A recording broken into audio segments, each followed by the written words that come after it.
attache les regards sur ceux qui les a fait tomber dans l'iniquité. Me laisserai-je consulter par eux? Ézéchiel 20, verset 3.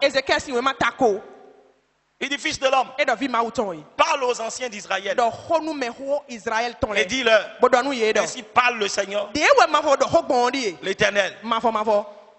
Est-ce pour me considérer que vous êtes venus? Je suis vivant. Je ne me laisserai pas consulter par vous. Dit le Seigneur l'Éternel. Parce que Dieu voit que quoi? Ils sont venus, mais ils ne sont pas venus de tout leur cœur.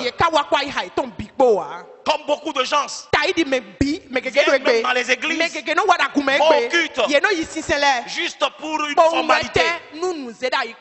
Mais ils savent, ils connaissent, ils savent très bien que leur idole là, ce à quoi leur cœur est attaché, c'est là, c'est dans leur maison, c'est derrière la porte, c'est dans l'armoire. Alléluia. C'est dans l'armoire, c'est dans la douche. Personne ne voit, personne ne sait. Mais on vient à l'église, mais on sait très bien qu'on n'est pas de cœur avec le Seigneur. Ils viennent chercher le Seigneur.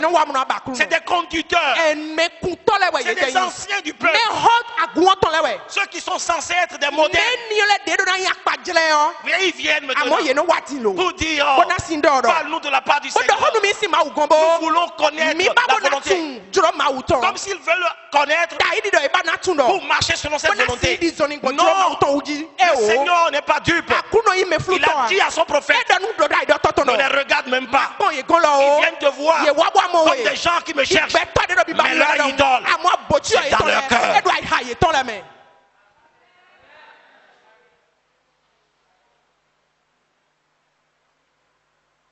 Dieu rêve l'hypocrisie. Il rêve l'hypocrisie.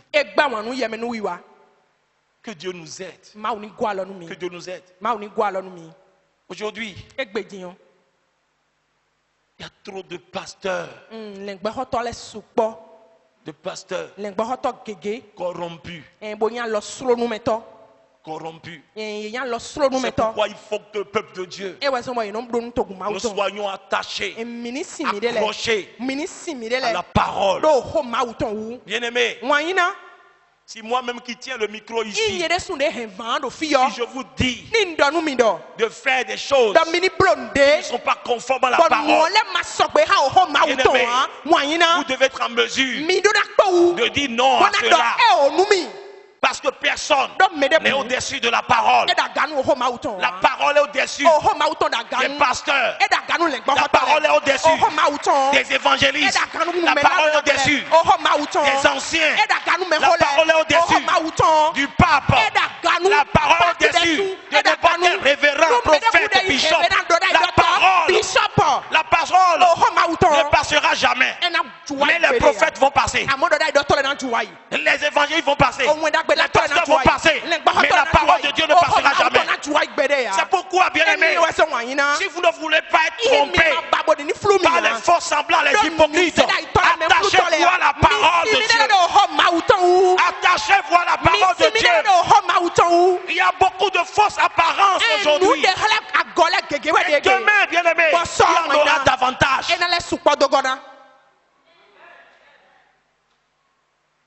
Paul a dit à Timothée, il dit, sois mon imitateur, comme je le suis de Christ. Ça veut dire que quoi? Ne m'imite pas.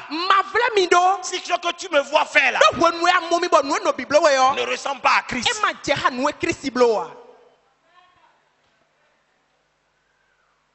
Ne m'imite pas seulement. Ne m'imite pas seulement parce que je suis ton père. Non, ton père. Non, imite-moi. Si ce que tu me vois faire, c'est si Christ approuve. Mais si Christ n'approuve pas, je peux être ton bishop, ton archibishop, n'importe comment. Si ce que je fais, si la vie que je mène ne glorifie pas Christ, ne m'imite pas. C'est ce que Paul est en train de dire.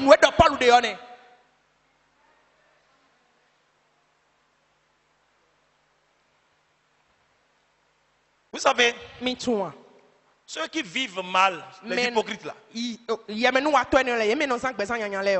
n'aiment pas ceux qui attirent leur attention sur ce qu'ils font de mauvais.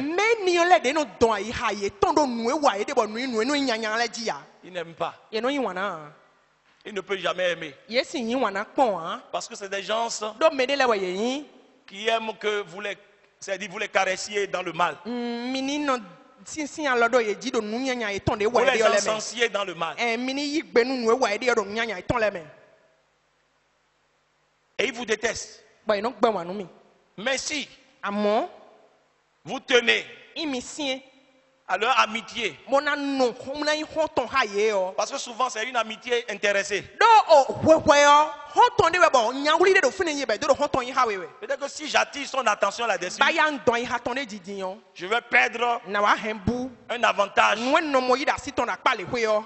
Et si c'est ça qui vous motive, c'est-à-dire il fait de vous aussi un hypocrite. Et vous devenez un club d'hypocrites.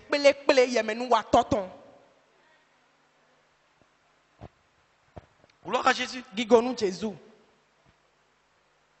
Et c'est de ces gens-là que Paul est en train de dire à Timothée. Dans 2 Timothée 4:4, ils détourneront l'oreille de la vérité et se tourneront vers les fables.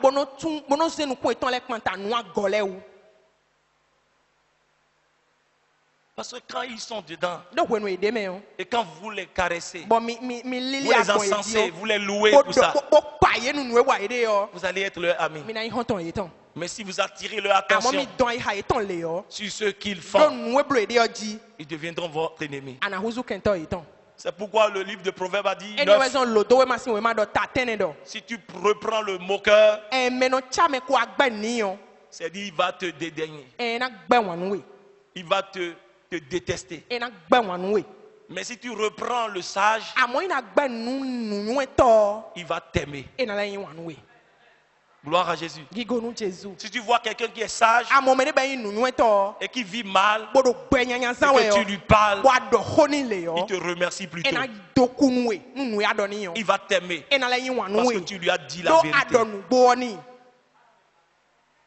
Gloire à Jésus. Proverbe 27, verset 5 dit, mieux vaut une réprimande ouverte qu'une amitié cachée. Gloire à Jésus. C'est-à-dire on est amis au mépris de la vérité. Ça veut dire que nous formons des hypocrites. Galates 4, verset 16. Paul a dit aux Galates, il dit, suis-je devenu votre ennemi en vous disant la vérité? Parce que je vous ai dit la vérité, je suis devenu votre ennemi.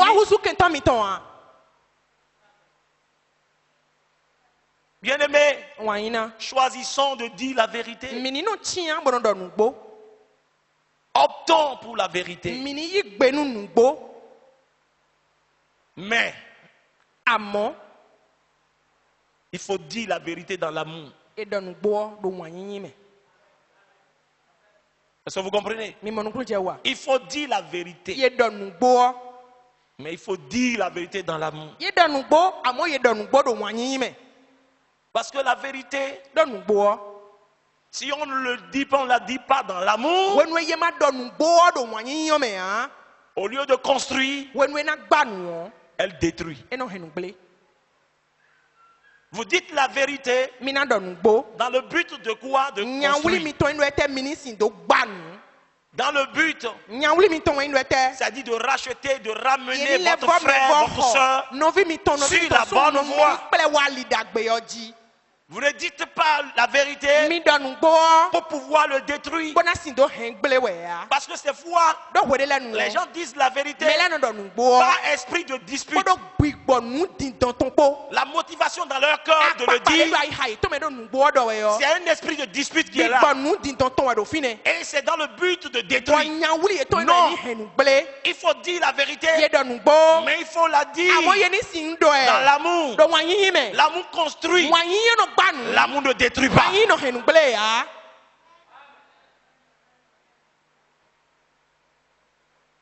Éphésiens 4, verset 15.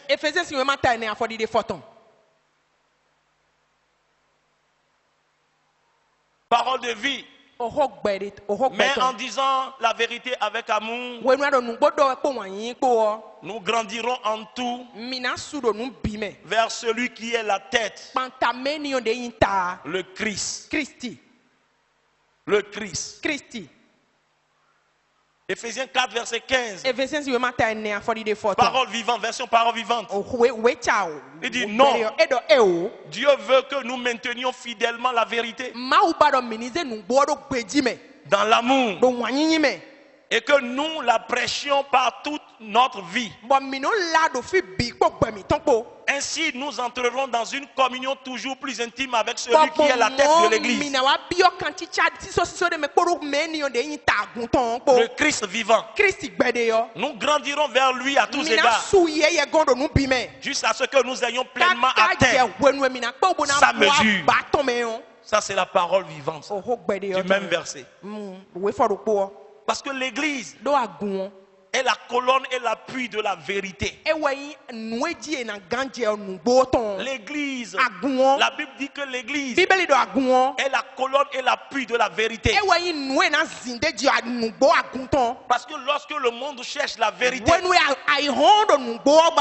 trouve plus la vérité, quand il tourne les regards vers l'église, il doit pouvoir voir la vérité. Mais si l'église devient hypocrite, alors où est-ce que le monde trouvera la vérité? Jésus dit, vous êtes la lumière. La lumière du monde. Vous êtes le sel de la terre.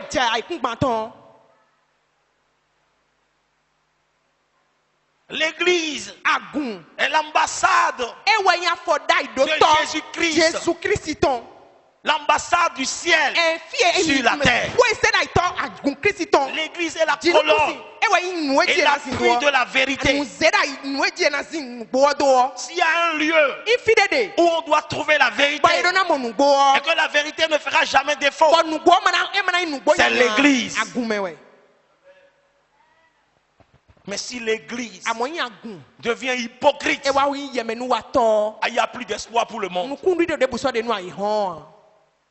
Si l'église est composée des hommes et des femmes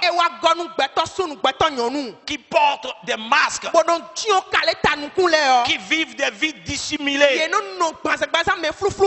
ils sont dans la duplicité, des chrétiens chauves-souris, bien-aimé, le monde est foutu. Parce que l'église est l'espoir du monde. L'église est l'avenir du monde.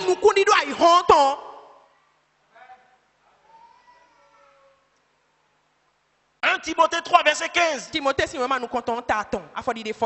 Mais afin que tu saches, si je tarde, comment il faut se conduire dans la maison de Dieu, qui est l'église de Dieu vivant, la colonne et l'appui de la vérité. La parole vivante dit du même passage, afin que si ma venue devait être retardée, tu saches en attendant comment on doit se comporter dans la maison de Dieu. Car il s'agit de l'église de Dieu, du Dieu vivant, telle une colonne porte et soutient la vérité, un lieu où elle est solidement établie. Parce que c'est les colonnes là que vous voyez qui portent la mezzanine. Gloire à Jésus. C'est les colonnes qui portent ça. Et c'est ce que l'église est. L'église est porteuse de la vérité. Si vous recherchez la vérité, vous devez la trouver dans l'église. Vous devez la trouver auprès des chrétiens. C'est pourquoi la Bible dit attachez-vous solidement à la vérité.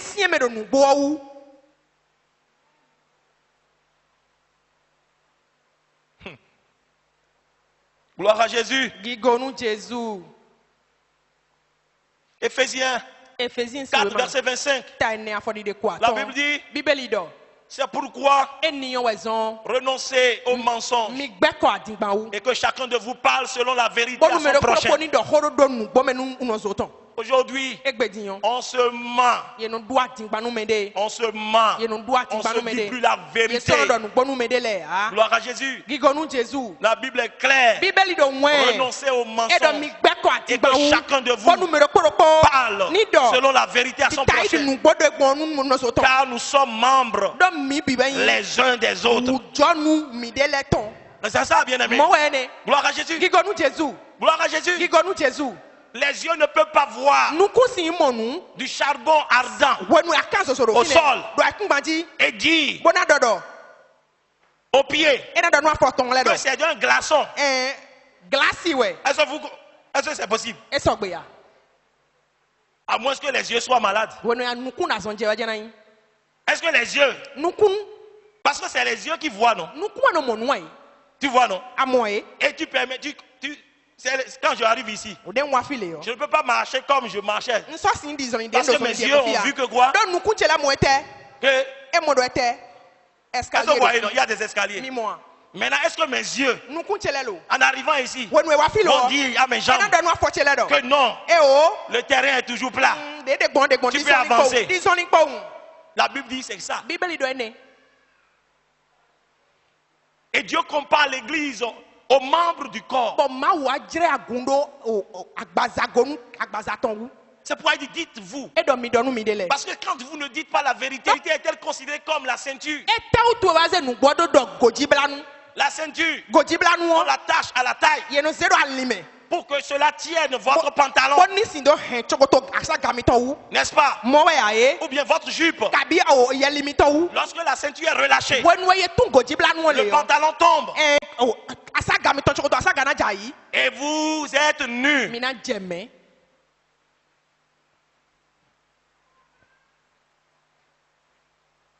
Gloire à Jésus. Bien-aimé, ce que nous sommes là parle plus fort que ce que nous disons. Autrement, il faut que nous joignions l'acte à la parole. Parce que si l'acte n'accompagne pas la parole, nous sommes des hypocrites. Et nous pouvons tromper les gens. Mais nous ne pouvons pas tromper Dieu. David a dit dans Somme 17, verset 3. Si tu sondes mon cœur, si tu le visites la nuit, si tu m'éprouves, tu ne trouveras rien.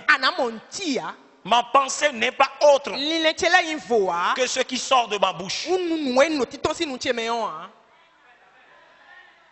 Ma pensée n'est pas autre que ce qui sort de ma bouche.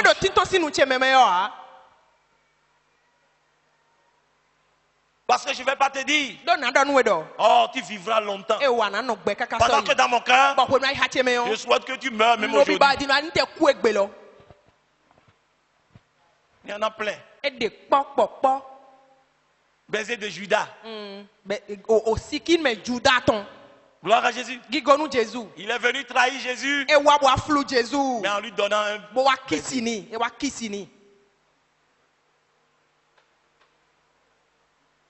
Je t'aime, je t'aime. Alors que tu raies ton frère dans ton cœur. C'est l'hypocrisie. Et l'hypocrisie aussi s'installe même dans les couples.